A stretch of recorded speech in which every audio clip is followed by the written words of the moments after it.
एक महिला ने अस्पताल में सिजेरियन डिलीवरी से एक बच्ची को जन्म दिया। बच्ची के जन्म पर परिवार बेहद खुश था। अस्पताल में मिठाइयां बांटी जा रही थी। बच्ची को जन्म देने के बाद महिला को ओटी रूम से ग्राउंड फ्लोर पर बने वार्ड में शिफ्ट किया जा रहा था। महिला स्ट्रेचर पर लेटी थी। उसे लिफ्ट के जरिए नीचे ले जाया जा रहा था कि तभी एक जोरदार आवाज के साथ लिफ्ट टूट गई और महिला की गर्दन लिफ्ट में फंस गई और उसकी तड़प तड़प कर दर्दनाक मौत हो गई। इस पूरी घटना का सबसे दर्दनाक पहलू ये है कि महिला की गर्दन पूरी 40 मिनट तक लिफ्ट के अंदर फंसी रही। दरअसल दिल को झकझोर कर रख देने वाला ये मामला उत्तर प्रदेश के मेरठ जिले का है। यहाँ एक अस्पताल में लिफ्ट गिरने से एक महिला की दर्दनाक मौत हो गई। इस हादसे से ठीक 30 मिनट पहले ही महिला ने एक सुंदर सी बच्ची को जन्म दिया था। महिला की पहले से एक 4 साल की बेटी है जिसका बर्थडे भी 5 दिसंबर को ही था। यानी दोनों बेटियों के जन्मदिन पर ही माँ ने इस दुनिया को अलविदा कह दिया। माँ ने अस्पताल जाते वक्त अपनी बड़ी बेटी से कहा था कि बेटा मैं तुम्हें बाबू के साथ वीडियो कॉल करूंगी। वो सुबह से शाम तक माँ की कॉल का घर में इंतजार करती रही, लेकिन कॉल नहीं आई। मासूम बेटी ने पिता से पूछा कि पापा मम्मी कहाँ है, तो वो कोई जवाब नहीं दे पाए। दरअसल ये पूरा हादसा गुरुवार शाम 5:45 बजे कैपिटल हॉस्पिटल में हुआ।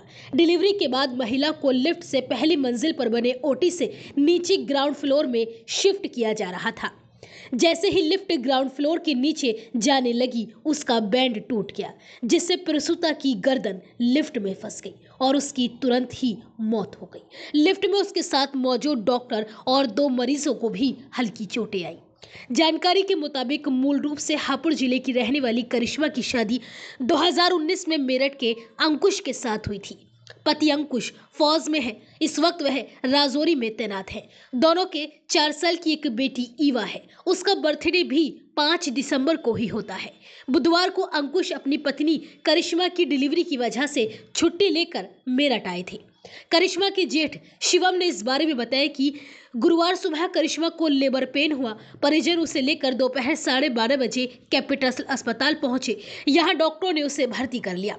लगभग शाम 4:45 बजे करिश्मा ने एक बच्ची को सिजेरियन डिलीवरी से जन्म दिया। शिवम ने बताया कि ग्राउंड फ्लोर पर करिश्मा को शिफ्ट करते वक्त लिफ्ट गिर गई। हादसे के बाद 40 मिनट तक लिफ्ट खुल ही नहीं सकी। हम लोग लिफ्ट के बाहर चीखते चिल्लाते रहे, लेकिन हमें मदद नहीं मिली। टेक्निकल टीम भी समय से नहीं पहुंची, न ही डॉक्टर आए, बल्कि अस्पताल छोड़कर फरार हो गए। किसी तरह पूरे 40 मिनट के बाद करिश्मा को लिफ्ट से बाहर निकाला गया, लेकिन तब तक उसकी जान जा चुकी थी। इतने बड़े अस्पताल में घोर अव्यवस्था है। घंटे भर की बच्ची से उसकी मां को छीन लिया गया। बच्ची अपनी मां का दूध भी नहीं पी पाई। उन्होंने आगे कहा कि हादसे के लिए कैपिटल अस्पताल के संचालक कपिल त्यागी, डॉक्टर और स्टाफ जिम्मेदार है। वहीं मां की मौत के बाद घर वाले बच्ची को भी अस्पताल से निकालकर चंद कदम की दूरी पर बने एक दूसरे अस्पताल में ले गए। फिलहाल मासूम बच्ची अब NICU में भर्ती है। परिवार के लोगों ने रोते हुए बताया कि 5 दिसंबर को उनकी बड़ी बेटी का बर्थडे था। छोटी बच्ची भी उसी दिन पैदा हुई। हम बहुत खुश थे। दोनों बहनों का बर्थडे एक दिन हर साल मनाएंगे, लेकिन अब बच्चियों के जन्म की खुशी कैसे मनाएं जब इसी तारीख पर उनकी मां हमें छोड़कर चली गई। बताया जा रहा है कि कैपिटल हॉस्पिटल में करीब 1 साल से लिफ्ट का मेंटेनेंस नहीं हुआ था। इसकी वजह से यह हादसा हुआ। अगर समय से लिफ्ट का मेंटेनेंस होता तो शायद यह हादसा नहीं होता। अस्पताल करीब 7 साल पुराना बताया जा रहा है। अस्पताल के मालिक कपिल त्यागी है। हालांकि पीड़ित परिवार ने अभी कोई तहरीर नहीं दी है, लेकिन उनका कहना है कि वो जल्द इसमें लीगल एक्शन लेकर तहरीर देंगे। पीड़ित परिवार का कहना है कि पुलिस से सुनवाई नहीं होगी तो इस मामले को लेकर वो CM तक जाएंगे। वहीं इस पूरे हादसे के बाद हर कोई हैरान है और पूरे परिवार का रो रो कर बुरा हाल है।